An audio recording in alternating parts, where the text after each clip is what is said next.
Alrighty, class, let's talk about color. And we're going to talk about the three main color spaces that you'll encounter when you're processing your raw images. And to help us in those illustrations, we're going to turn to these two fine boxes of Crayola crayons. We have one that's 64 crayons in it and another one that has 96.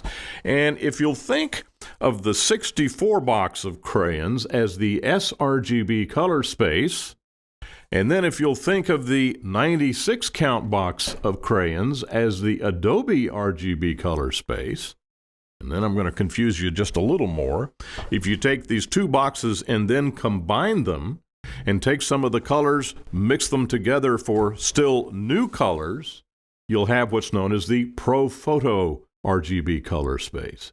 And to help illustrate how that works, let's take a look at this graphic, and we'll see that this 2200 matte paper is a color space that's kind of superimposed on this to give you an idea as to the breadth of colors that this particular photo paper can reproduce. So we're not going to discuss it too terribly much.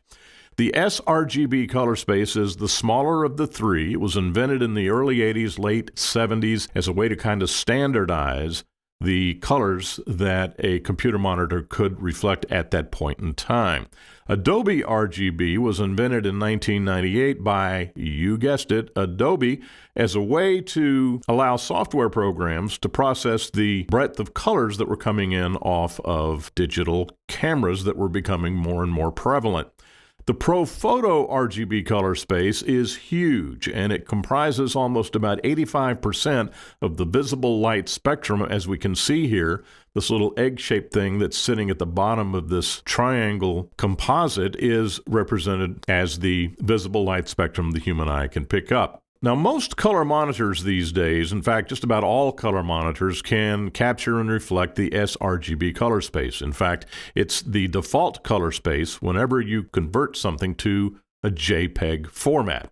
Adobe RGB, being a larger color space, means that the color monitors that can capture and display this color space are, for obvious reasons, more expensive. Now, there are color monitors, $350, that can reproduce the Adobe RGB color space, but they're inexpensive by comparison. They're not going to be terribly stable from a color standpoint. So if you want something good that's going to approximate most of the Adobe RGB color space, you have to spend starting about $700–800. And I've seen them as expensive as $12,000 in the medical profession. But if you go up to between $800 and $1,500, you'll get a very, very good monitor that'll reflect 90 to 100% of the Adobe RGB color space, and you'll have a very, very good monitor indeed. There are no monitors that can reflect the ProPhoto RGB color space. It's just way yonder too big. So that's the thumbnail sketch of the color spaces. Let's now look at another utility that will help us connect all these dots and make some sense out of what you've learned so far. And if you're on a Mac, there's a handy little utility that's on here, and we come down to the Applications folder, click on it, and scroll down to the Utilities. There'll be an app in here called Color Sync Utility. Click on that, and we see this 3D graphical representation of the color spaces. And I'm going to go up here and just clear this.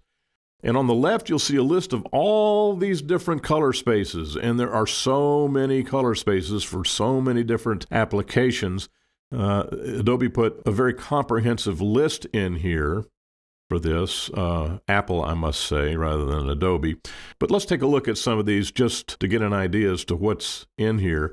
This is the PAL TV color standard that European televisions go by. NTSC is the US standard. So those are different, very similar but different. And then a color space that's used in the printing industry, if I can find it here, is what's known as CMYK, and I think that's up here. Yes, this is the CMYK. And then another CMYK standard and yet another variation of the CMYK. It's all located right here. But let's now look at the three that we're going to be dealing with more than any others. And of course, this is sRGB. And as I mentioned, any computer monitor can give you the colors that are located in this color space.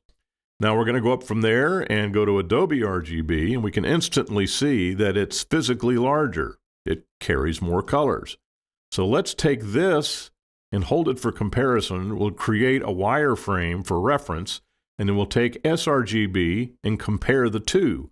And we can see immediately that the Adobe RGB color space contains all of the colors in sRGB and then some. Okay. Now, let's go to Adobe, clear the comparison. And now for the ProPhoto RGB. Look how large that is. It's enormous. Again, representing about 85% of the visible light spectrum. So we're going to take this, hold it for comparison, and then put the Adobe RGB inside. And so you can see that all of the Adobe RGB color space fits inside the ProPhoto color space. It's all encompassed in there. And then look at sRGB. Certainly everything in sRGB fits in the ProPhoto color space. So what does all this mean to you from the standpoint of processing your images? Well, let's take a look. Reduce this, and then we're going to go to a program called DxO Optics Pro. Now, this is my primary raw converter, and we'll go through this program in detail in a future lesson, but just so that you can connect the dots and learn exactly what all this means, notice here we're setting up our export dialog box, and we have TIFF designated, non-compressed TIFF, 16-bit, full size, meaning it's not compressed at all. And we have assigned the ProPhoto RGB color space to this image. And that means that we're going to capture every bit of color information that came off that sensor and convert it into the image, and then we're going to later take it and put it in Photoshop for final output processing. Now, you might use Lightroom, you might use something else, but for my purposes, I always go to Photoshop. And so I want all of that color information in there, so I'm going to process the TIFF image at the ProPhoto RGB color space. Now let's go to Photoshop and show you what happens when we get there.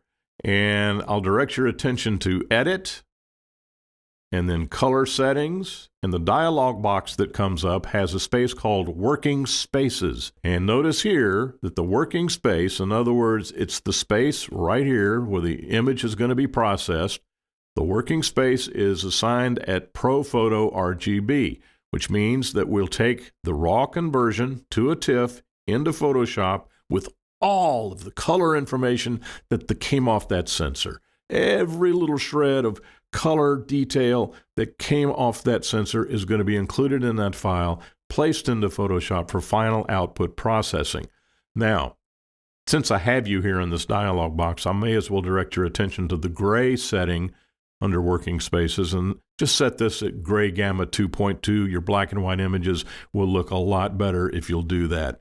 Now, color management policies. You want to set this to preserve embedded profiles, not convert to working RGB. You want to preserve embedded profiles. Let's say you have an image that was shot with a simple point and shoot, and Grandma wants you to enlarge this image so that she can have a picture of the family on her dressing table. And you take the image out of her point and shoot. It's an sRGB JPEG, and that image will never have more colors in it than are represented by the sRGB color space. But you still want to capture everything that her camera was able to capture, so we're going to put it inside the ProPhoto RGB color space. Think back to our previous display when we had that 3D model that showed that the RGB color space fit inside the ProPhoto RGB color space. We're getting every shred of color information that camera can process. So you want to preserve embedded profiles for RGB, CMYK, and also grayscale. So there you have it, the thumbnails explanation, or as we like to say, the Cliff Notes version of color spaces and how it applies to processing your raw images.